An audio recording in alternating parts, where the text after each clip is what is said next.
Welcome to the Designer Practice Podcast. I'm your host, Kayla Das, and I am a Canadian social worker, business coach, and private practice owner. I love all things systems, strategies, and step-by-step processes, helping therapists and coaches design a private practice that doesn't only provide practice profitability, but also the time freedom that they had initially set out to achieve. In this podcast, we'll discuss everything from private practice startup to passive income to building automated systems so that you spend less time inside of your practice and more time outside of it doing the things that you love. Let's dive in.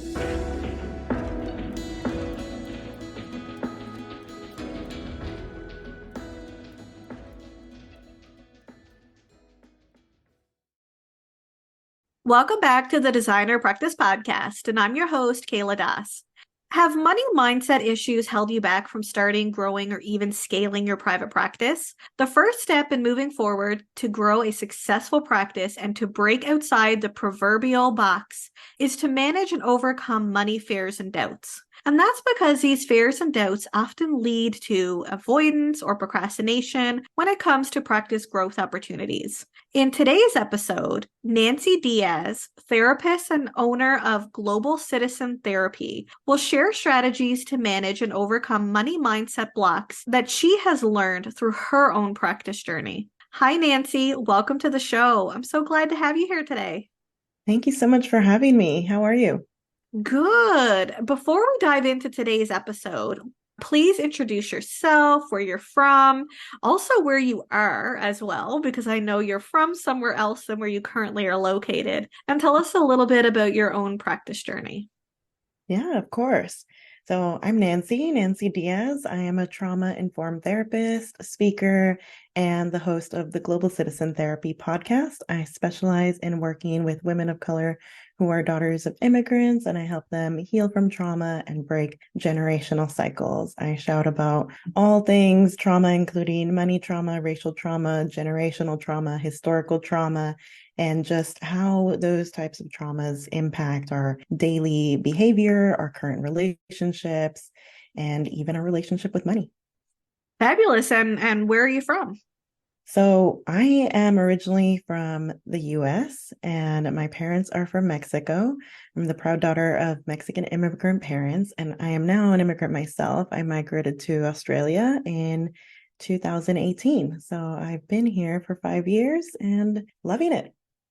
Fabulous. So we're going to start today talking about money mindset issues. So what are money mindset issues or blocks, and how can they show up for therapists and listeners? So, money mindset blocks can show up for us based on some money beliefs that we have. So, we first have to go back and understand money beliefs.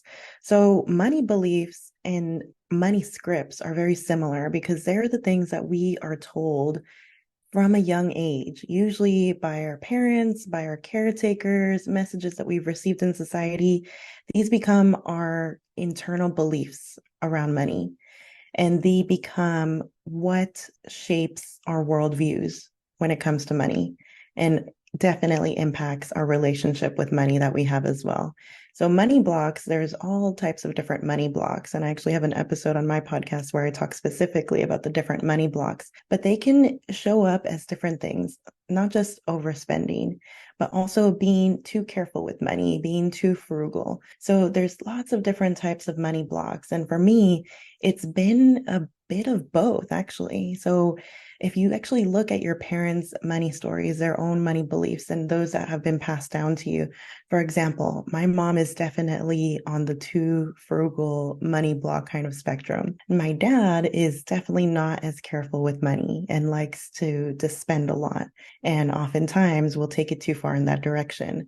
And so they have done well in balancing each other out and stopping each other from spending too much or being too careful with money. But what I have learned is that for me, it sometimes does show up as a money block of, oh, okay, no, I need to save everything. I need to make sure that I don't spend too much. It was really scary for me to invest in myself and my own personal development. When I started my business, I found it really scary to then invest in my business.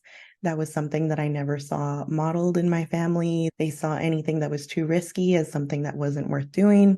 So they were actually very scared for me when I decided to start a business, to not do the whole 9 to 5 thing and just work for the same employer for the rest of my life. But I knew that I wanted to do something different.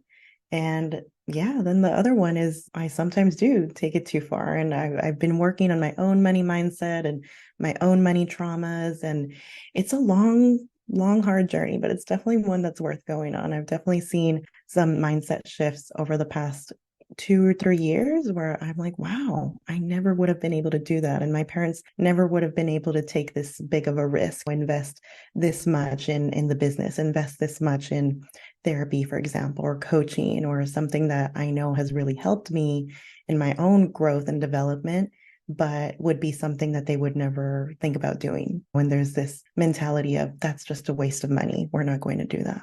So there's a whole bunch of money blocks, but I think those are the two kind of main ones that we see quite often is that you either don't spend enough, you work really hard, you save everything, you don't spend enough, or you take it in the other direction, you take it too far and you're always spending. And it's almost like you're regulating your emotions a little bit with that spending, the retail therapy, I think something we can all relate to. So, yeah. I love that you shared your story. So, how did you overcome your money beliefs or money scripts that you had learned through your family?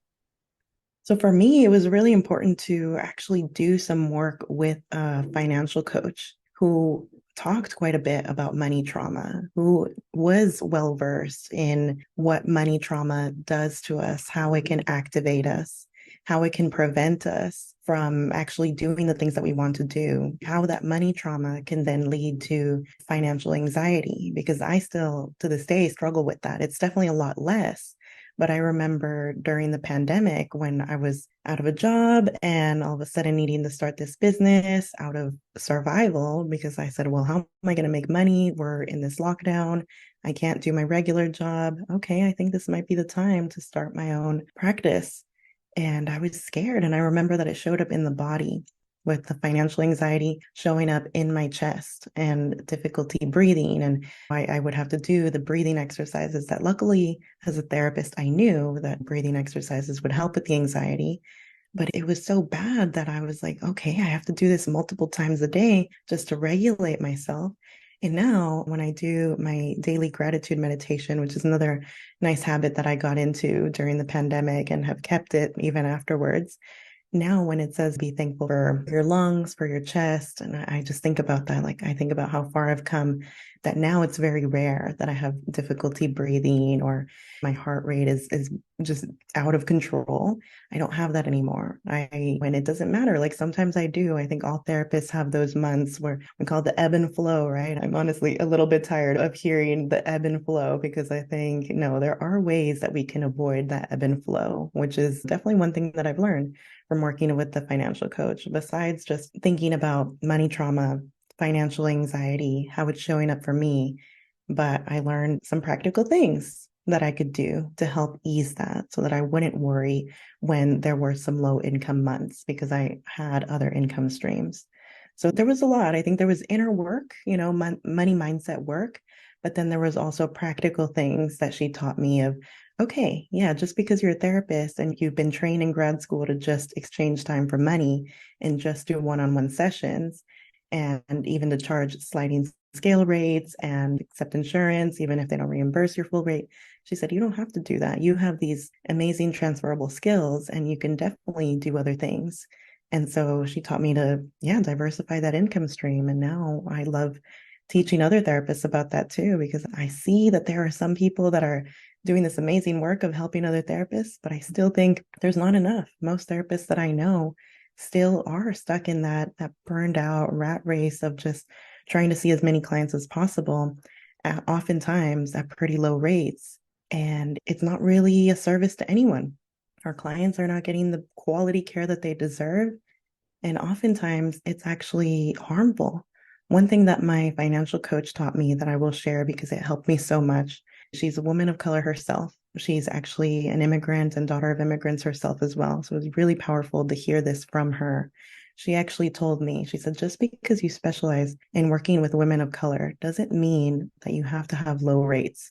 She said, we've been taught that women of color need lower rates, that they need sliding scale, that there are so many in poverty, and so we need to also lower our rates and essentially also stay in poverty, because I know therapists of color that are on food stamps, that are being evicted from their homes. They can't pay the rent. They're seeing so many clients, and yet they still can't afford their own living expenses. And so what she told me is, she said, no, women of color love to invest. And just because you and I grew up in poverty, it doesn't mean that every woman of color is in poverty. She said there are so many that are earning great money, have really great careers, but still have trauma, still are looking into personal development, are looking to find a therapist that looks like them, that's culturally sensitive, that can help them with money trauma or racial trauma or whatever it is that they want to work on with their relationships. So she said, no, I think that you can charge what you want to charge so that you can rise out of poverty and start building that generational wealth. That's one of the things that she talked about as well. And I said, wow, that is so important. And I hadn't thought about it that way, but it really helped me so much to actually see it's all tied together, the money trauma, the racial trauma, because that is part of my story as well. And I think it's a part of so many therapists of color's story is that we often get told there's subliminal messaging, but there's sometimes specific messaging of this isn't the space for you. This space wasn't built for you. You shouldn't charge this much. You're supposed to be serving your community. How are you going to help other clients of color? How are you going to help the Latino community, the Black community? If you're charging this much, you need to have accessible rates. And even my school counselor, that she didn't want to send over a recommendation letter or even send over my transcripts because she said, no, you're not going to get in anyway. And so sometimes there are these barriers and these challenges. And I ended up getting into a university even without her help. But there's just so many messages that we receive of you can't afford it. And that's essentially what she was saying. She said, no, I'm looking at your parents' income here. You can't afford it. So why am I going to waste my time sending over your transcripts? So we get all this messaging from a really young age. And so that becomes that money trauma that then leads to these internalized money beliefs that then stop us from charging the rates that even get us just average living. And that's not okay. And so I'm really passionate about helping therapists decolonize mental health. And I think part of it is actually saying, like, this system wasn't built for us, but we're going to make it work for us. And part of that is charging rates where we can live a comfortable life. And I think with that, we also end up empowering our clients as well. Because the first time that I saw my current therapist, who charges $250 an hour, and I'm in Australia, and that's 390 Australian dollars. And so when I tell people here that's how much I pay for therapy each week, they're like, whoa, like that's a lot. And I said, but it's so worth it. And that's another money mindset shift that I've made, is that I now don't equate it to, yeah, it's actually more than what I pay in rent, or it's more than what I pay in groceries, or whatever it is. I don't think of it that way anymore. I just think of, what does it give me? And it gives me so much that I can actually continue to serve my clients, that I can be present for them, that I can be healthy, that my mental health is solid.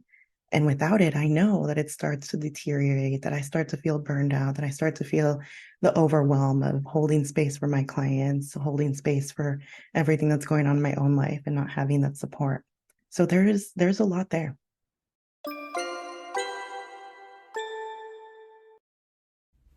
Have you been looking for quick templates to help you with starting or growing your therapy or coaching practice?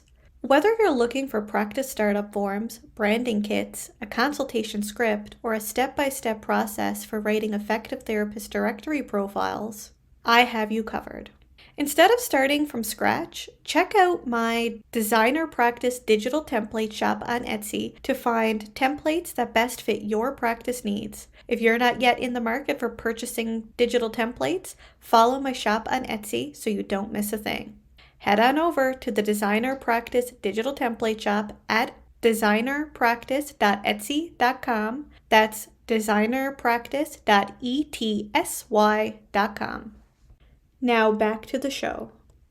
Yeah, and I think you touched on so many things, but one of the things that I see as a business coach, and you mentioned this, is as caring professionals, we feel that there's this expectation, whether it's internal or external or subliminal, I really don't know, but there's this expectation that we lower our rates or that we provide pro bono and sliding scales into our practices to serve individual clients and so forth, even if we know that it may not be feasible for our own financial situation, emotional well being, or even our practice vision.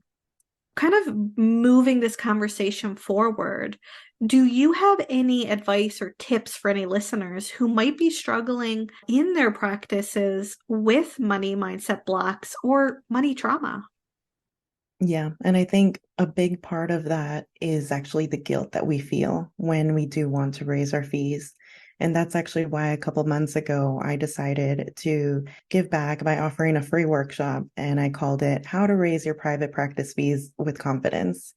And there were 63 therapists that signed up, and this was a very last minute workshop. And so I was just blown away that that many people signed up and without me doing much marketing. But I think people just started to tell other people, and all of a sudden there were so many people that wanted to learn about this. And I just realized, yeah, it's that we want to raise it with confidence without the guilt. And that was the key piece of it. And so one of the things that I talked about in that workshop is niching down, because that's often so scary for us. And we think, no, but if we can serve everyone, and oftentimes we've been trained to serve everyone, then why don't we? Like, no, it's too scary to say that I will only work with this population, that I will specialize in this problem. But the more specialized that you are, the more that you will feel that confidence and like, okay, no, I'm specialized in this. Like, this is who I work best with, because you can help everyone in some ways, but I also think that you can't help everyone in some ways, because there are definitely going to be people that you work best with. And so finding who that is that you serve best, and then saying that in your marketing materials, on your website, on your social media, when you introduce yourself, really helps so much. For me, even the wording, right? So I say I specialize in working with women of color who are daughters of immigrants. I don't just say I help women of color who are daughters of immigrants. And so for me, that's a mindset thing. That's okay. I feel good in charging 250 a session because I know that I am specialized. I know that this is the type of women that I have been working with for years. And I know that I work with this population no matter their cultural background, no matter where they are in the world, but this is who I work best with. And so for me, that gives me that confidence of, okay, no, like people are going to seek me out who fit this demographic, and they're going to seek me out for that specialty. And that's what's been happening. And it was really scary. And there were a lot of people, other therapists, other coaches that told me, no, you're niching down too much. Or they said you're niching down incorrectly. They told me you need to choose a presenting problem. Do you specialize in anxiety or eating disorders, or is it money trauma? And I said, you know what? I feel that there are so many presenting problems for daughters of immigrants, and there's no one that's saying that they specialize in working with daughters of immigrants. And so I said, it doesn't feel right at the moment for me to niche down even further. So I'm going to do what feels right for me, because that's where the confidence comes in as well. And that's when you start to remove those money mindset blocks, is that you start to actually own it and say, like, I feel good charging this because I have set myself up as this, I presented myself as this, and now I feel confident in this. And so slowly you start kind of shattering those limiting money beliefs of, no, I don't deserve this, or I'm going to feel bad about myself if I charge this. What are people going to think? I think oftentimes that's what worries us, is what are people going to think? What are my clients going to think when I tell them that I'm raising my fees? What are new clients going to say when I tell them that it's 250 or 350 a session? And so it stops us. So I hope that that's helpful. I have plenty more tips if you ever want to hit me up for that workshop. We shared quite a bit, and I think it is about healing in community, healing from these money traumas and examining those money blocks. And there's so much, but I think it does start with finding that confidence, finding your power in your niche. I agree 100%. And when I look at money mindset, issues, sometimes I think that a lot of what shows up for us internally is connected to what's happening externally. And you kind of touched on that, right? Our family history, how we've grown up, other expectations, whether it's our supervisors, our teachers, our colleagues in the field. And one of the reasons I created the Designer Practice podcast is because I don't believe there's one way to do any of it, even though there's this unwritten rule when we graduate, even though I cannot tell you who told me this rule, but there's this Mhm. unwritten rule that this is the way you build a private practice if you even go into private practice at all. Like when we are in private practice, setting those fees and raising those fees can be really difficult because we're looking at everyone else. What is my colleague charging? What would my supervisor think? What would my teacher think about me going into private practice? All of that is irrelevant because this is you and your practice and who you want to serve and at what rate you want to serve. And I love how you deconstructed how we're almost taught to charge less, but what it does is it leads therapists to continue to live in poverty. It continues for therapists to feel burnt out. It continues for therapists to not even feel as passionate about providing therapy or helping people because Yeah. of the caregiver burnout. Yeah, definitely. I agree 100%. And I think that that is actually the most powerful reframe for therapists that helps with that guilt is when we start to think of it as by us charging more, we are actually going to be able to help more people. And so I talked about this quite a bit during my workshop that once I actually saw, and this is where representation matters so much because first time that I saw this therapist charging 250 and she's another Latina immigrant and daughter of immigrants and she told me her rate and of course at first I was scared like I've never paid this much for therapy, but I was like, wow, I can't not charge this much and be paying my therapist this much. And somehow just seeing her confidently tell me her fee, I was like, I can do this. And the very next day, I changed my fee on my website. And I was like, that is it that easy? Sometimes it takes that. It takes seeing other people doing this. And it's sad that I know very few therapists that charge as much as I do, because I think that we should all be charging more. And I know that that sounds a bit wild because we want it to be accessible for our clients. But I think, why is this burden on therapists? Why is this burden not on the government to actually provide such a needed service? I mean, during the pandemic, we saw how important mental health is and how we can't function if our mental health is not strong. And so, yeah, why aren't we putting pressure on the government? We're putting pressure on therapists to keep lowering their fees, to keep lowering their fees. How many therapists during COVID were like, oh, well, there's this huge need, so I'm going to have to lower my rates even more. I'm going to have to see even more clients. And like you said, it's causing burnout.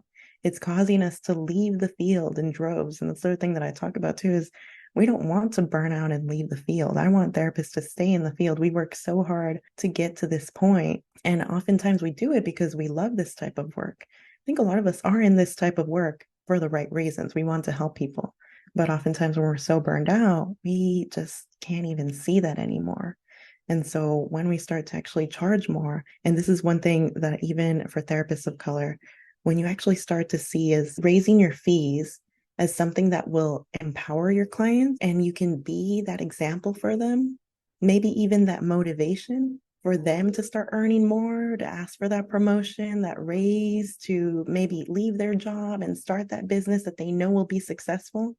I've seen that happen with my clients, that the more that I work on my own money mindset, and every time that I've raised my fees and told my clients I'm raising my fees, I'm always so scared still. And yet the reaction is like, wow, good for you. Literally had clients say, like, good for you. And it's because they want me to be successful. They want me to not burn out. They want me to be able to do this work.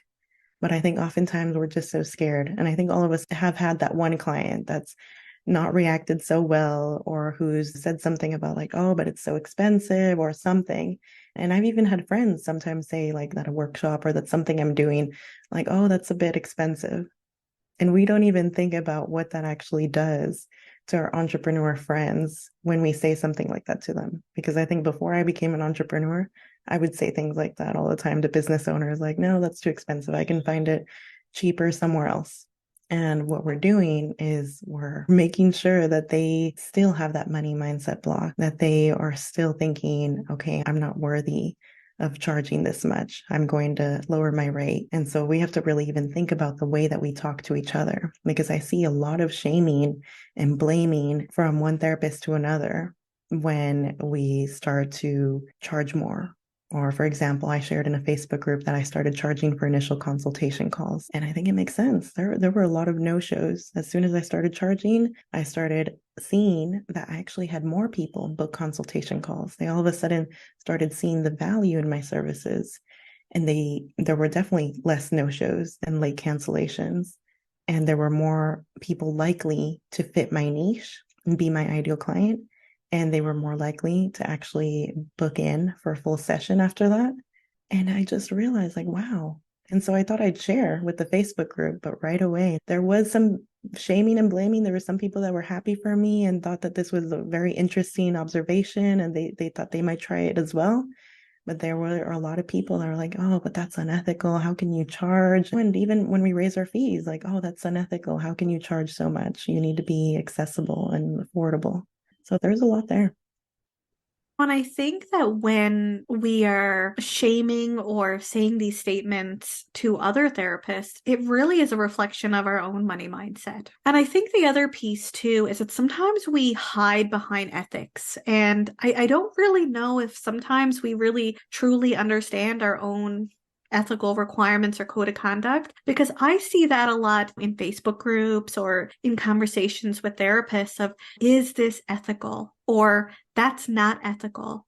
But when you really look at your standards of practice or your code of ethics, it really doesn't speak about that in an ethical component, in an ethical way at all. And I think that we really need to differentiate the difference between what is ethical and what it is that feels right for you. Because the truth is not everything is going to feel right for every person. And again, going back to private practice, how you set up your private practice or how you set your fees is going to be very different from somebody else. Sometimes it could be mindset blocks, or sometimes it could be that these are the things that you want to see for yourself in your practice. Like providing sliding scale and pro bono services is a good thing as long as you have a strategy or some sort of way to make sure that you're providing it in a way that you're not putting yourself in a place where you're feeling more burnt out or you can't pay the bills and things like that. But I think we need to move away from the word ethical when it really doesn't fit that particular scenario,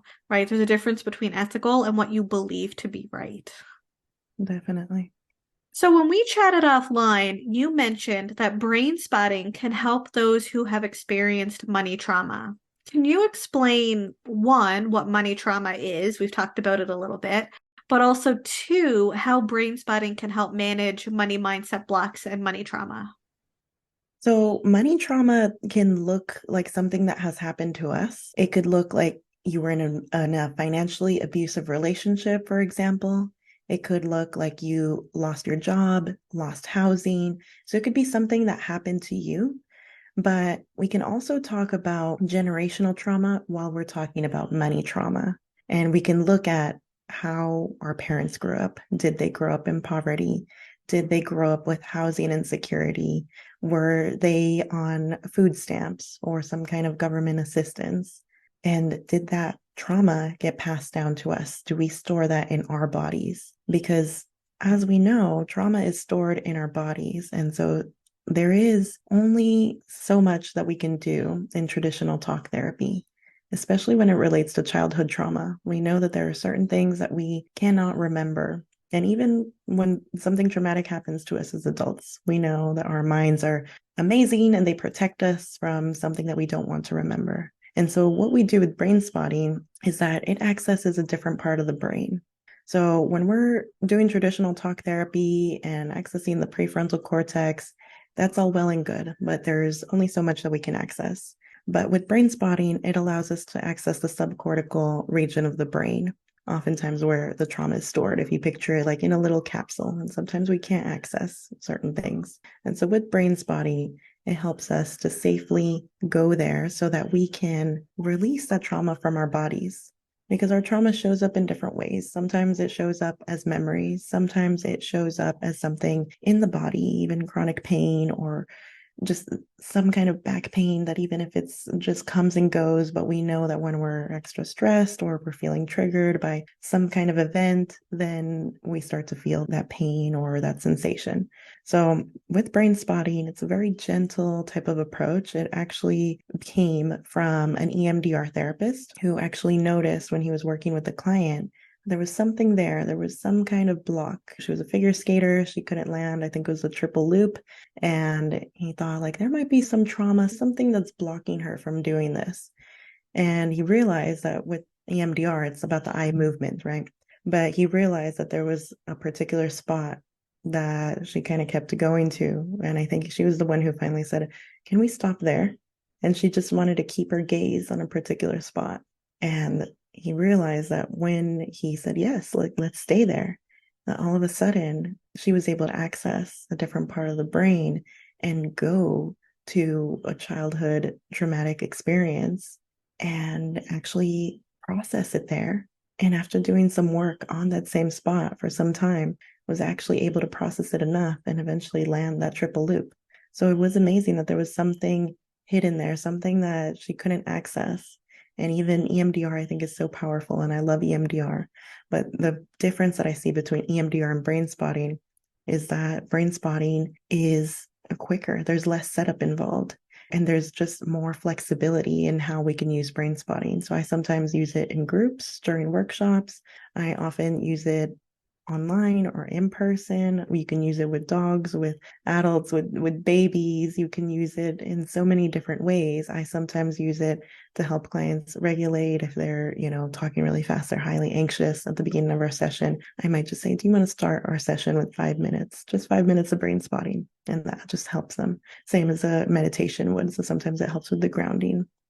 But as far as with money trauma, I've realized that it helps quite a bit with processing that money trauma as well, because oftentimes we don't remember or we don't really think about what happened to our parents in terms of money trauma that is now stored in our bodies and showing up when we sit down to look at our finances. Looking at my finances was something that I was always terrified to do, terrified, and I could feel that anxiety coming up.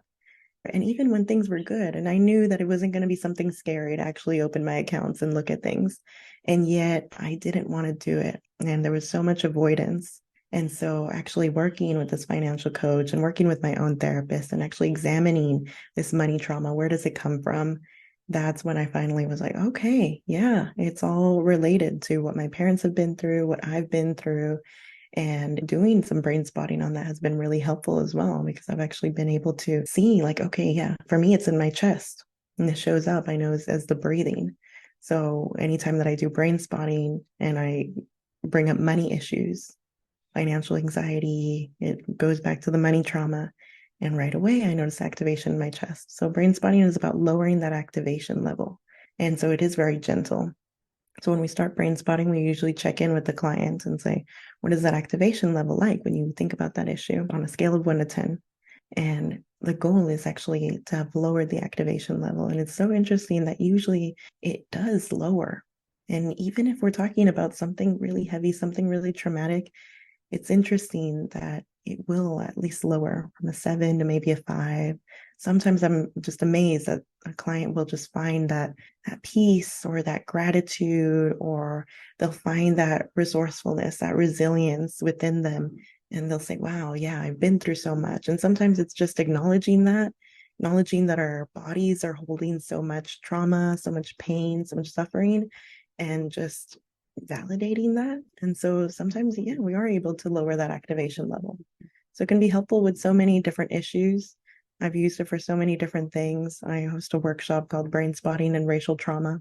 So I've used it for that. I've used it in how to raise your private practice fees with confidence workshops. I've used it in so many different ways. And it's interesting that even people who have no therapist training or background and haven't ever heard of brain spotting, but they do notice, like, oh yeah, when I look to the left, there's different activation. I'm thinking of, okay, I'm seeing some memories come up, like it's visions or images.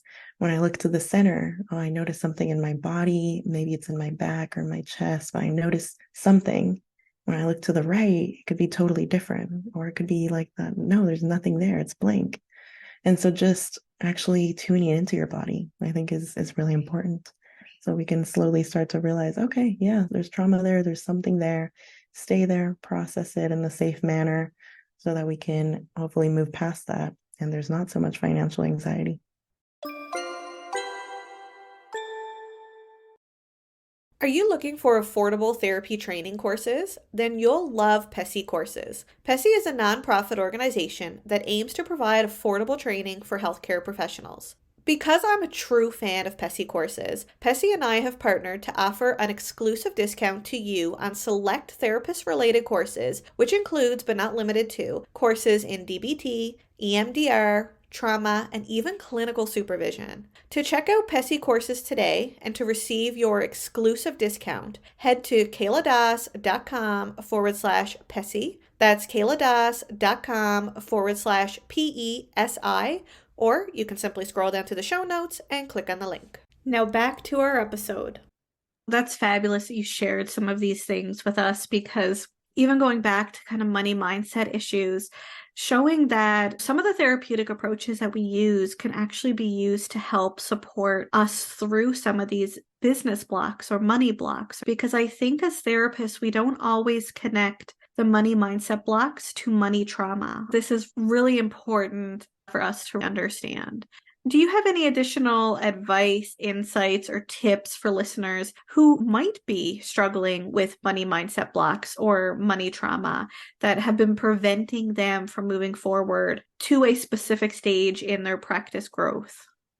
I would recommend actually sitting down and processing what it actually looks like for you, how it shows up for you in your life, maybe how it shows up for you in your body.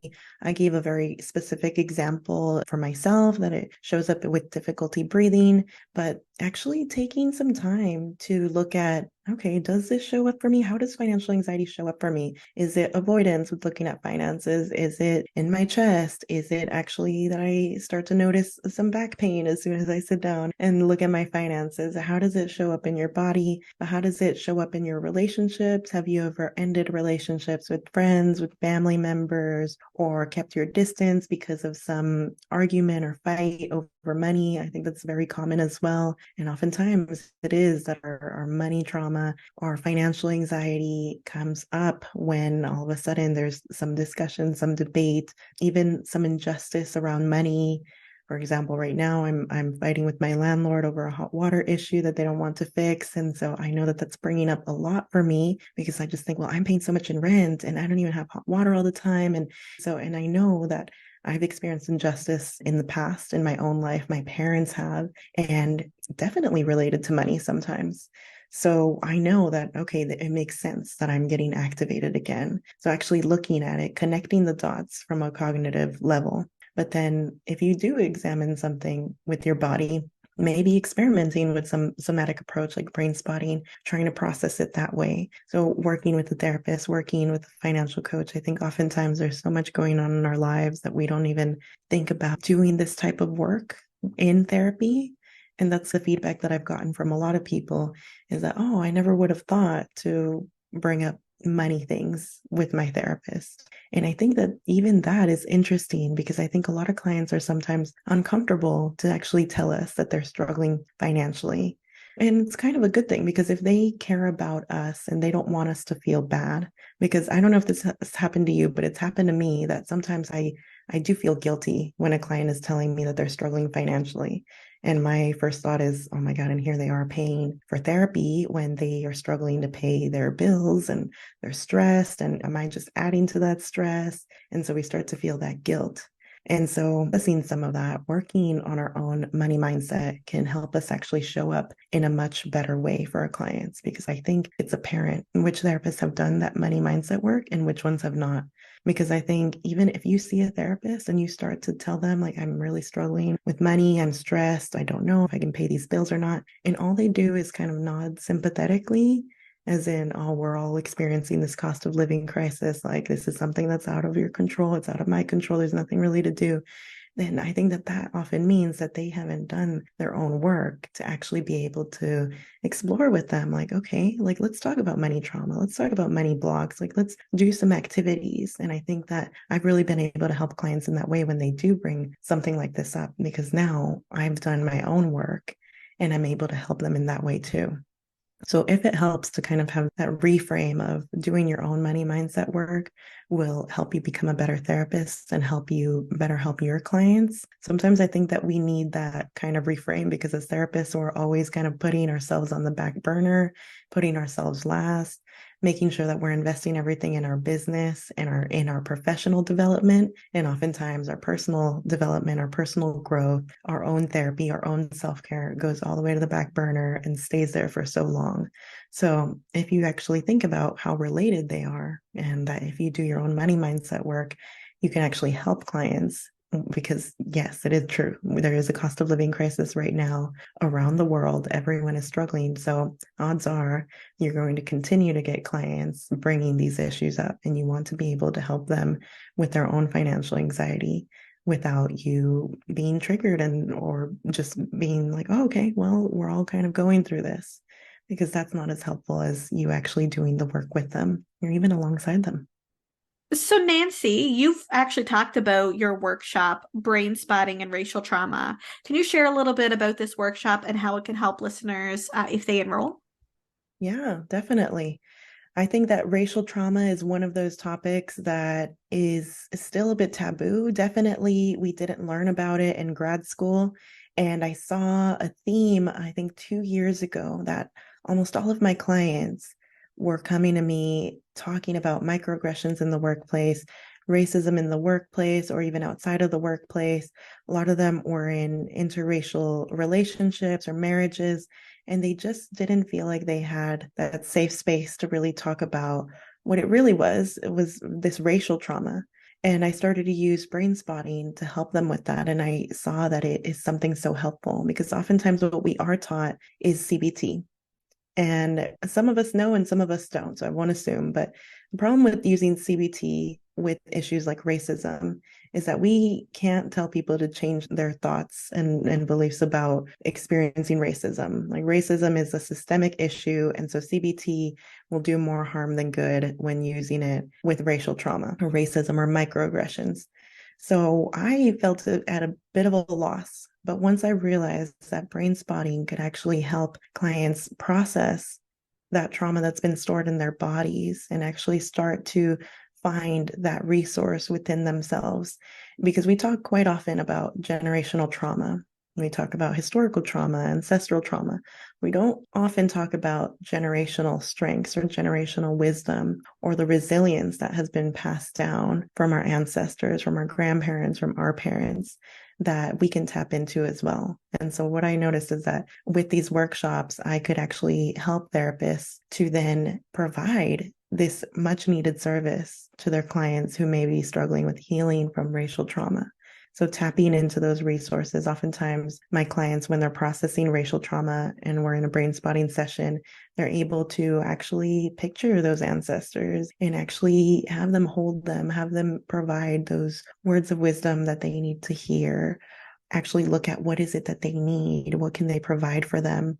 And so it's just been something really beautiful, and it's something that I'm, happy and proud to say that has reached so many far corners of the world. We've had therapists join from all over the world, and it's just been amazing. Therapists of color, allies. It's just been beautiful to see that so many therapists are interested. I usually just promote it in a therapist Facebook groups, and I'm always just kind of blown away that even after the workshop passes, people are still DMing me and commenting and saying, when's the next one? When's the next one? So I've actually decided to turn it into a program as well that I'm calling from colonialism to connection, because I think that it's about decolonizing mental health, about learning not just about racial trauma, but learning about some of these other things that we don't learn about in grad school. So learning how, as therapists of color, we can feel empowered with money, learning a bit more about generational trauma, learning about ancestral trauma, historical trauma. There are going to be so many components to this program that I just thought, you know what, there's so much interest in this workshop because it's something that we aren't taught in grad school. And I know that there are so many topics that I just said, okay, instead of doing one-off workshops and having people always ask me when's the next one, let's do this beautiful program where we can heal in community through that connection, where we can actually find each other and begin to heal from everything that we've experienced and learn how we can use that as strengths to then help our clients heal from those experiences as well. And having that language, learning about that language, being in community with other people who may know a little bit about this, a little bit about that. It's about coming together. So that's a bit about my program. I love it. So to sign up for Nancy's workshop, Brain Spotting and Racial Trauma, check out kayladas.com/Nancy Diaz Brain Spotting Workshop, or you can simply scroll down to the show notes and click on the link. Nancy, thank you so much for joining us today and providing us such great insights on how to manage and overcome money mindset blocks and trauma so that we can move forward with growing and scaling our practices. Thank you so much for having me.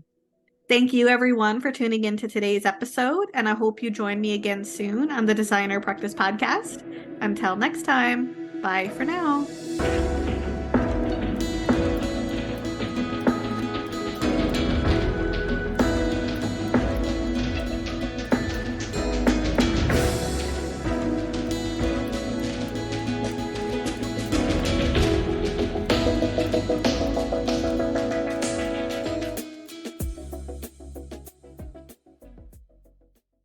Please be advised that the podcast advertisements and links in this episode may be affiliate and/or sponsor links where Evaspare Inc. and the Designer Practice Podcast receive compensation for sales or signups made through link clicks. This helps the Designer Practice Podcast continue to provide free and valuable content to you each week. Thank you, and we appreciate your support.